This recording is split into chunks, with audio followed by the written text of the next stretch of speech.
Hi, Jason Pilgrim here from the Profitable Practice podcast, where we help allied health professionals just like you empower and inspire the lives of so many more people by building bigger and better businesses. Let's go and get stuck in right now.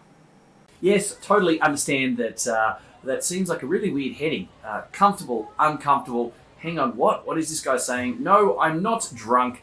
It is a fundamental avenue of being successful, getting ahead with your business and your entrepreneurial journey, to be comfortable with the uncomfortable. Let's dive in right now.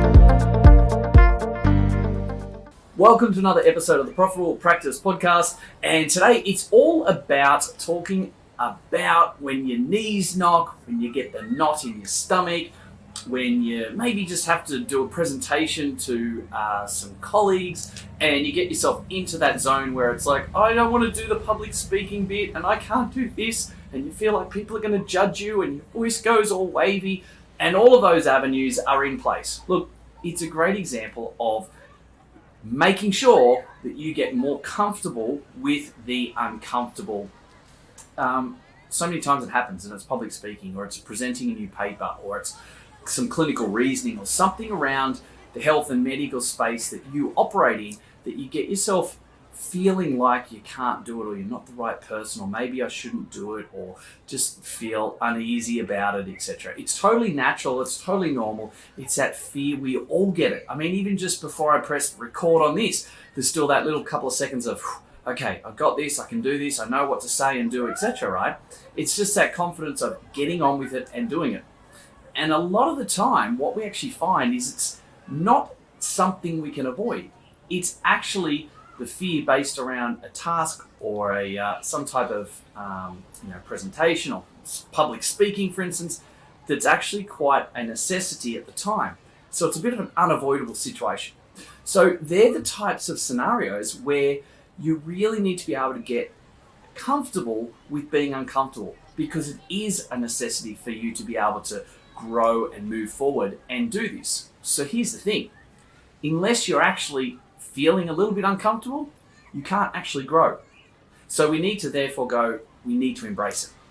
If we need to be uncomfortable to grow, because you can't grow and you can't be better and do more and have more and help more people and have a greater impact to those around us if we're not in an uncomfortable situation where we're forcing ourselves to grow and do more and be more. So if we understand that we have to be in those situations, then we have to start to realize that there's something around being comfortable in uncomfortable scenarios that is going to be best for us. It's going to help us grow, have more impact, and get more success in all the different realms. And so that's the first thing that we need to understand first and foremost. So one of the first steps that we need to be aware of, consciously aware of, and act on is the fact that we must make sure that we are honest with ourselves as to the reasons why we might feel a little bit uncomfortable in the first place. Now, what I mean by that is, if you think about the reason why you don't want to speak at a conference, the reason why you don't want to present something to colleagues, the reason why you might not want to confront or have a bit of a confrontation with if you're in a big team with that difficult person, etc.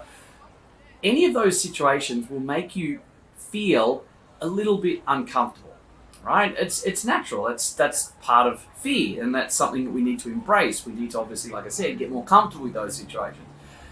But if we aren't to take those actions and those opportunities, then what's the reason why? What is the actual excuse?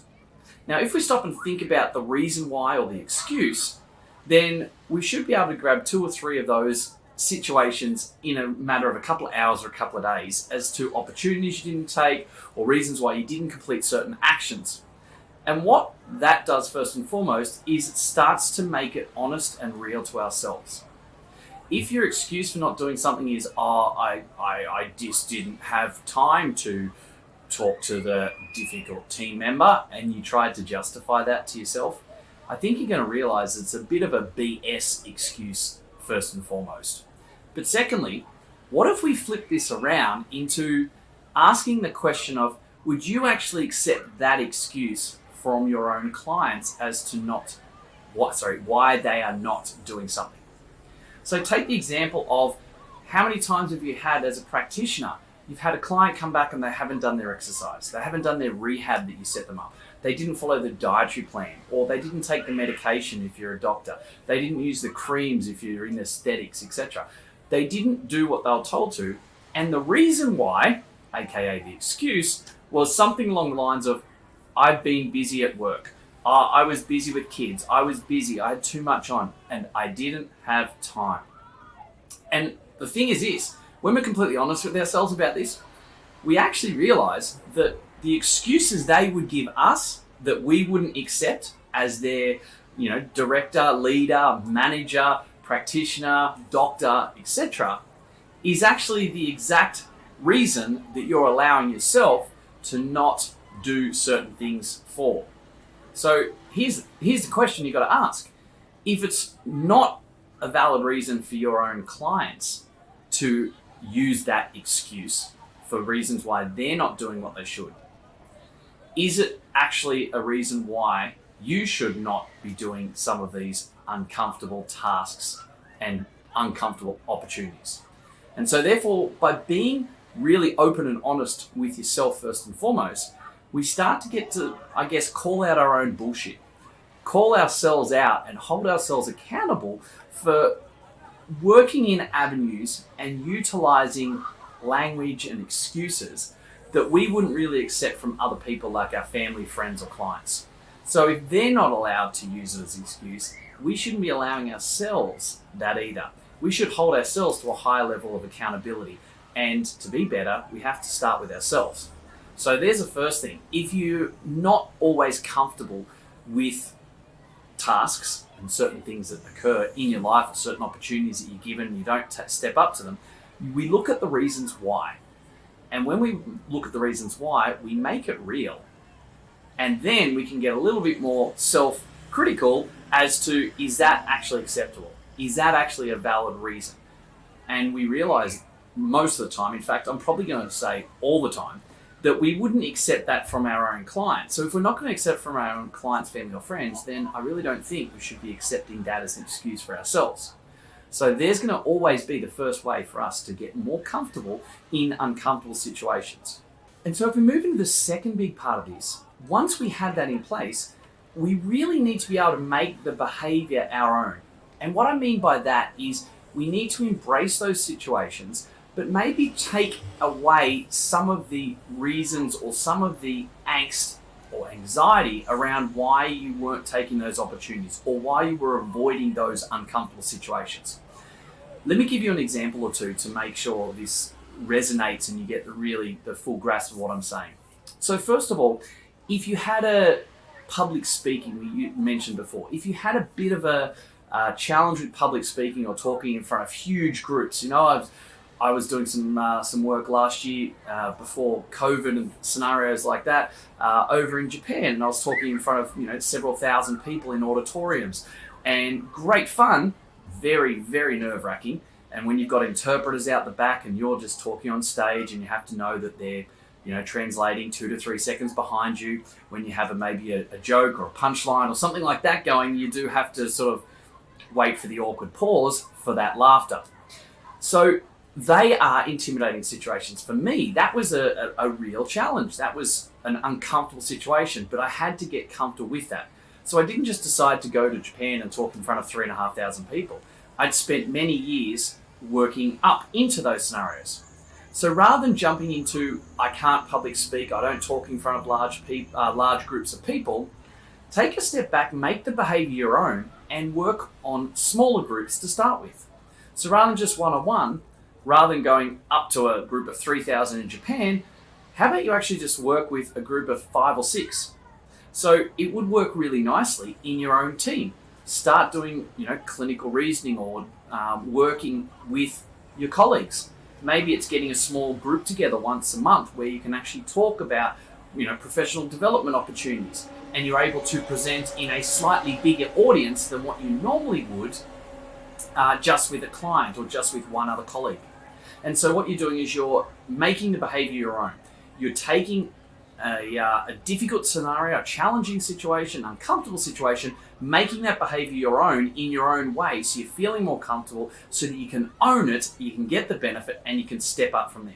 And when you keep doing that over a multi-stage process, you'll find that you actually start getting quite comfortable with uncomfortable situations. And as most people will say, regardless of how many years I've been doing this, I still get a little bit uncomfortable with any time that I press the record button or step out on stage or run conferences, even though they are there and the people like me, they love what I'm going to say, they know the benefit. There's still a little bit of uncomfortable nature with it, but I'm now comfortable in those uncomfortable situations. And you will be too if you own that behavior as step 2 of that process. Another quick example would be if you have that difficult team member or a colleague or something like that we mentioned before, and you need to have a bit of an awkward conversation or something that might be a little bit difficult or challenging. Same thing, own the behavior. Don't go and approach that person in front of 8 other colleagues. You just take them off to the side, quiet area of the room, maybe take them away from the lunchroom into a one-on-one meeting, etc. Again, own the behavior. Diffuse what is going to potentially be a bit challenging or off-putting.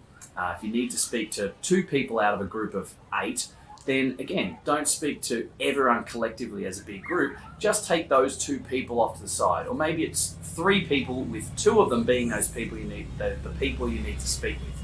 And so what you're doing then, again, you're owning that behavior and you're enabling yourself to be more comfortable in a potentially uncomfortable situation. So it's a bit of a step forward process, and it enables you to build and grow and get comfortable with uncomfortable situations and opportunities, and that's how you're going to be able to grow. So think about it right now. What are some of the uncomfortable situations that you're in, or the uncomfortable avenues of opportunities that are there, or behaviors, or maybe it's you've got to start your own new podcast. Oh, I can't do that, etc. That's going to be an uncomfortable situation as well. Again, what are the steps? What are the reasons and excuses first and foremost? Let's try and make them legitimate, and then let's be self-analytical as to whether we'd accept that from other people. And if we know that we wouldn't, then I don't think we should be accepting that excuse from ourselves. And secondly, own the behavior, put the steps in place. You'll become much more comfortable in those uncomfortable situations. Take the plunge, step out, jump into the deep end, and you watch yourself improve and get the benefit of the more success and the greater impact over time by following those 2 simple steps. So I'm going to love you and leave you. Go and get more comfortable with uncomfortable situations, because that truly is where you're going to be able to grow, be better, have more, have greater impact, and be more successful in all avenues of your life. I'll talk to you again very soon. Hey guys, thank you very much for listening to another episode of the Profitable Practice Podcast.